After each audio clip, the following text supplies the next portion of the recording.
अस्सलाम वालेकुम gentleman, hope so you people are doing well. Welcome to Sufi forces academy. आज की वीडियो है वो qualities of a true leader, उसके बारे में बात करेंगे। इसका फ़ायदा आपको ISSB में जो आप टेस्ट देते हैं उसमें होगा कि आप ख़ुद में ये क्वालिटीज़ जो है वो पैदा करने की कोशिश करें। आप इन चीज़ों को अपने अंदर डिवेल्प करने की कोशिश करें, ये क्वालिटीज़ पैदा करें, क्योंकि यही क्वालिटीज़ एक ट्रू लीडर में होती हैं और यही होनी चाहिए। ठीक है, तो सबसे पहले इन क्वालिटीज़ के बारे में बात करते हैं कि क्वालिटीज़ कैसे पैदा की जा सकती हैं। देखें, जब आपकी ग्रोथ जो होती है वो जिस अंदाज से हो रही होती है, आपकी जो परवरिश होती है आम तौर पे उसको जिस तरीके से हुई होती है वो तरीके में इंसान में ये चीज़ें बचपन से इंसान में डेवलप हो जाती हैं। ठीक है, बेसिकली ये होती बचपन से ही हैं, बाकी ये पैदा तो नहीं की जा सकती, जो है वो नेचुरल ये चीज़ें इंसान में होती हैं। देखें, अगर एक इंसान जो है वो बचपन से ईमानदार है तो वो फिर ईमानदार ही रहेगा सारी उम्र। ठीक है, इट माइट बी पॉसिबल, बहुत कम चांसेस हैं उसके बेईमान होने के, या फिर उसका जो है वो ऐसा बिहेवियर जो कि दूसरों को डिस्टर्ब करे। ठीक है, अगर एक बच्चे को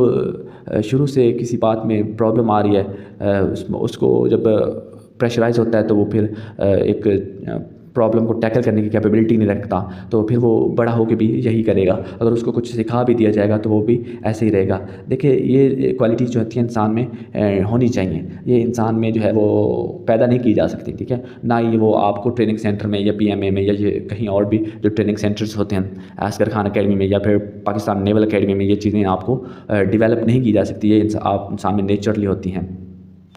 सबसे पहले इनके बारे में बात करते हैं, फिर इनकी डिटेल जानते हैं कि क्या क्या चीज़ें इंसान में होनी चाहिए। सबसे पहले इनके नाम बताता हूँ, ये 17 मैंने कंपाइल की हैं। सबसे पहले आता है विजन, कम्युनिकेशन, उसके बाद आपका रिस्पॉन्सिबिलिटी, फिर कॉन्फिडेंस, एम्पावरमेंट, आगे रिजिलियंस, इसको फ्लेक्सिबिलिटी भी आप कहते हैं। ठीक है, इसके बाद listening, positive attitude, collaboration, problem solving, उसके बाद mentorship, emotional intelligence, accountability, trustworthy and creativity, feedbacks and inspiration. Last one is inspiration. ये क्वालिटीज़ इंसान में होनी चाहिए। आगे डिटेल करते हैं ये कैसे होनी चाहिए और क्या क्या किस तरह ये होनी चाहिए। आगे इसकी डिटेल देखते हैं क्या ये क्यों होनी चाहिए।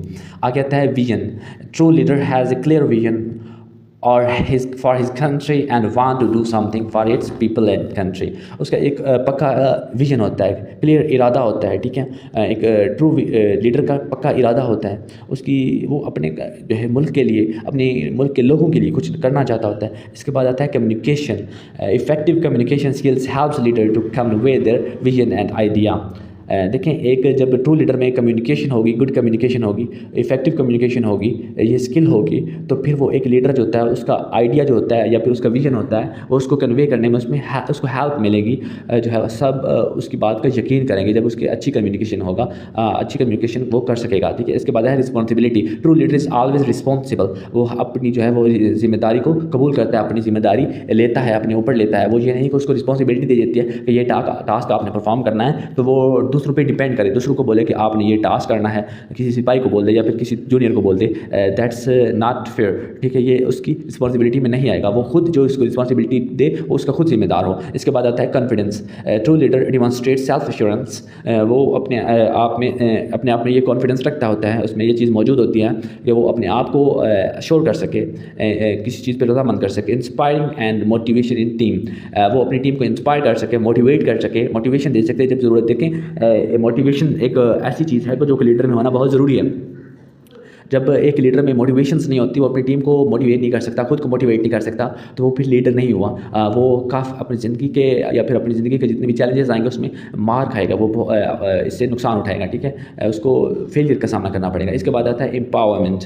True leader empower others by dedicating task. वो दूसरों को टास्क देता है और उसके एम्पावर करता है, उनको बताता है कि आप ये काम कर सकते हैं, और प्रोवाइडिंग गाइडलाइन एंड एनकरेजिंग। उनको अच्छी जो है वो गाइडलाइंस देता है, प्रोवाइड करता है और उनको इनकरेज देता है, हौसला देता है, हिम्मत देता है ताकि वो पर्सनल अपनी ग्रोथ कर सकें। इसके बाद आता है आपकी रेजिलियंस। रेजिलियंस बेसिकली आपकी फ्लेक्सिबिलिटी होती है। Leader stay determined and compose during challenges, displaying resilience and प्रिजर्वेंस।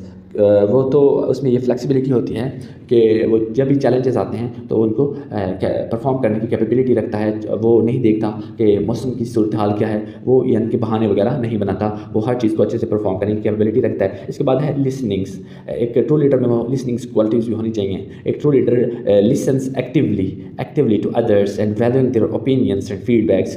वो दूसरों के ओपिनियंस जो होते हैं, जो वो ओपिनियन देते हैं, जो टास्क परफॉर्म करता है उस पर दूसरों के ओपिनियंस, अपने जो सीनियर के ओपिनियंस और जो फीडबैक्स होते हैं दूसरों के फीडबैक्स अच्छे भी हो सकते हैं, बुरे भी हो सकते हैं, उनको वो अच्छे तरीके से लिसन करता है, उनको वैल्यू देता है, एक ख़ास अहमियत देता है। इसके बाद आता है पॉजिटिव एटीट्यूड। देखिए ये क्वालिटीज़ जो होती हैं वो एक ट्रू लीडर में ऑटोमेटिकली जो होती हैं वो होनी चाहिए, नेचुरली होनी चाहिए। ये चीज़ें इंसान में पैदा नहीं की जा सकती। दे maintain A positive attitude uplifting those around them.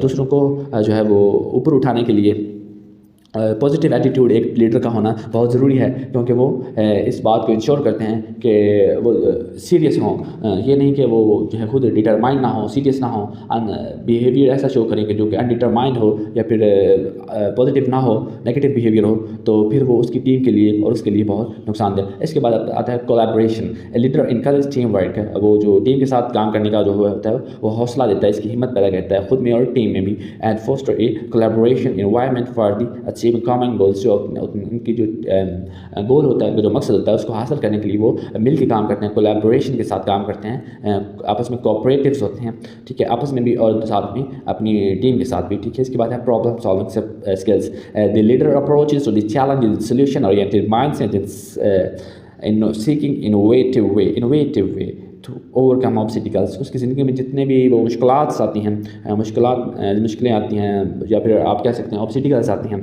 तो वो एक उनको अलग तरीके से देखता है, वो चैलेंजेस को अप्रोच करता है अब ऐसे माइंड के साथ जिसका वो जो है सोल्यूशन फाइंड कर सके। इसके बाद आता है mentorship. True leader mentors and guide others. वो दूसरों को गाइड करता है, helping them derive their skill, reach there full potential. अपना जो है वो फुल पोटेंशियल पेश करने के लिए उनकी हेल्प करता है, उनको गाइड करता है। इसके बाद आता है इमोशनल इंटेलिजेंस। पहले मैंने गाइड किया इमोशनल इंटेलिजेंस क्या है। True leader understand and manage their emotions. वो अपने आपके इमोशंस को अंडरस्टैंड करता है और मैनेज करने की कैपेबिलिटी रखता है। देखें, अगर वो जो उसकी अंदरूनी कैफियत है उसको अपने इमोशंस पे शो नहीं होने देता, कि उसके अंदर अगर वो सैड है तो वो सैडनेस अपनी शो नहीं होने देता, अगर वो दुखी है तो वो दुख अपना शो नहीं होने देता, अगर वो अंदर से डरा हुआ है किसी टीम के लिए, तो किसी काम के लिए, तो फिर वो अपनी टीम को इस बात का एहसास नहीं होने देता। वो अपने जो इमोशंस है उसको कंट्रोल करता है, मैनेज करता है, as well as their emotions of others to build strong relationship. कि वो दूसरों के इमोशंस को भी वो समझता है, अंडरस्टैंड करता है, ठीक है, ताकि वो अच्छा जो है वो रिलेशनशिप कायम कर सके अपना और अपनी टीम का। इसके बाद है अकाउंटेबिलिटी। देखें, आपने नेशनल अकाउंटेबिलिटी ब्यूरो का नाम सुना होगा, नैब का, ठीक है, कौमी एहतसाब ब्यूरो उर्दू में कहते हैं इसको। तो बेसिकली इसका मतलब होता है कि एक तो ख़ुद भी जो है वो अपनी रिस्पॉन्सिबिलिटी को और अपनी मिस्टेक को जो है वो फाइंड करें, ठीक है, और उसको माने तस्लीम करें। उसके बाद एहतसाब करने का मतलब ये है वो उसको माने तस्लीम करें, और जो जिससे हो जाए उसकी भी वो माफ़ कभी नहीं करें, ठीक है। अगर कोई बंदा गलती करता है तो उसकी गलती को हाईलाइट करें, उसको बताए, और जो उसकी सज़ा बनती है उसको सज़ा दी जाए। देखें, एक true leader take responsibilities for their mistakes. अपनी जो है मिस्टेक्स होती हैं उनको मानते हैं, उनकी रिस्पॉन्सिबिलिटी देते हैं कि वाकई ये हमसे गलती हुई है। It's not for me that I have to deny from this mistake. वो इस गलती को मानता है। and learn from them setting an example of accountability. एहतसाब की वो है ये मिसाल बनाते हुए वो उस गलती से सीखता है। देखिए, गलती इंसान से ही होती है ना। जो इंसान एक गलती से सीख लेता है वही एक अच्छा जो है वो इंसान होता है ना, जो अपनी गलती से सीखता है, नेक्स्ट टाइम उस गलती को दोहराता नहीं है, वही एक ट्रू लीडर भी हो सकता है और वही एक अच्छा इंसान भी हो सकता है। इसके बाद आता है ट्रस्टवर्दी। देखें, जैसे नाम से जाहिर है, leader are reliable and keep their problems running थी एंड ट्रस्टवर्दी।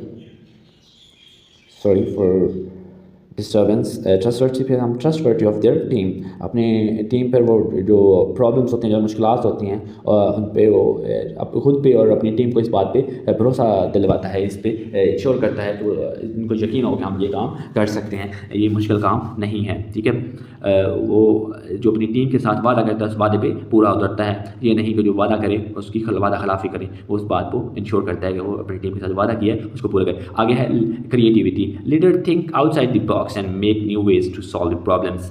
कि एक जो लीडर होता है वो प्रॉब्लम से बाहर निकल के सोचता है। थिंक आउटसाइड द बॉक्स, इसका ये मतलब है कि एक प्रॉब्लम से बाहर निकल के उसका सलूशन जो होता है वो फाइंड करता है और न्यू वे फाइंड करता है। ये नहीं कि जो पुराने जो होता है सीनियर्स उसने जो किया, बेशक वो ठीक होते हैं, उसके लिए सीखने की चीज़ें होती हैं, लेकिन एक जो लीडर होता है वो क्रिएटिव होता है, क्रिएटिविटी होती है उसमें कि वो हर प्रॉब्लम को एक अलग तरीके से देखता है, एक आम इंसान की निस्बत अलग जो है वो तरीके से देखता है और उसकी सोल्यूशन फाइंड करने की कोशिश करता है। आगे है फीडबैक्स। देखिए फीडबैक्स काफ़ी इंपॉर्टेंट से आमल है। Leader provide constructive feedback to help them their team members to grow and improve.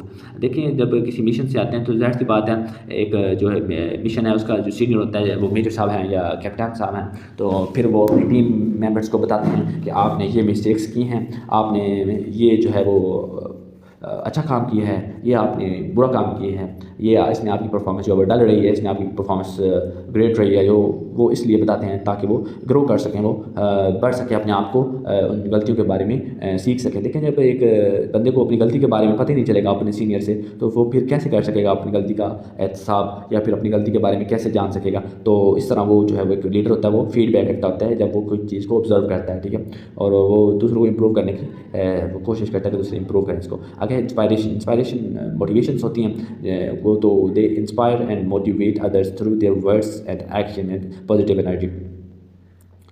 वो एक तो खुद को हौसला देते हैं, इंस्पायर करते हैं, मोटिवेट करते हैं, और दूसरों को भी वो मोटिवेट करते हैं और इंस्पायर करते हैं, ठीक है, इस बात को बनाते हैं कि वो ये काम कर सकते हैं और उनकी टीम भी ये काम कर सकती है। और उनके अल्फाज, उनकी जो पॉजिटिव एनर्जी होती है वो इस बात को इंश्योर करती है कि वो उनमें एक जो है मोटिवेशन मौजूद है। ये थी आज की वीडियो। अगर आप वर्ड एसोसिएशन टेस्ट, संस्थान कम्पलीशन टेस्ट या इस तरह के मज़ीद चीज़ें देखना चाहते हैं तो फिर आप सूफी फोर्सेस एकेडमी यूट्यूब पे चैनल विजिट कर सकते हैं, जिसमें ISSB के रिलेवेंट आपको काफ़ी मटीरियल मिल जाएगा। राउंड अबाउट ऑल जो है वो आपकी तमाम चीज़ें वो सॉल्व्ड फॉर्म में मौजूद हैं, इसी तरह मैंने एक्सप्लेन की हुई हैं, ठीक है। Thanks for watching. अल्लाह हाफिज़।